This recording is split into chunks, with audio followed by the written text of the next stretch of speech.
12 सेकंदात एक याप्रमाणे अर्ध्या तासात किती पोळ्या लाटून होतील असा प्रश्न.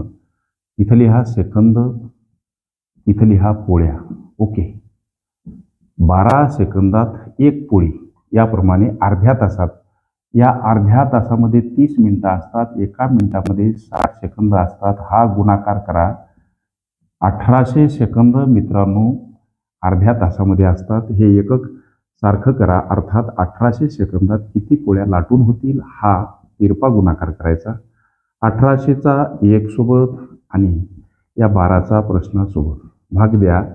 12 1 12, उरले 6, झाले 60, 12 पंच 60, उरलं 0, 15वर भाग गेला 150. 150 पोळ्या हे या प्रश्नाचं उत्तर मित्रांनो पर्याय क्रमांक बी मध्ये दर्शवलेलं आहे.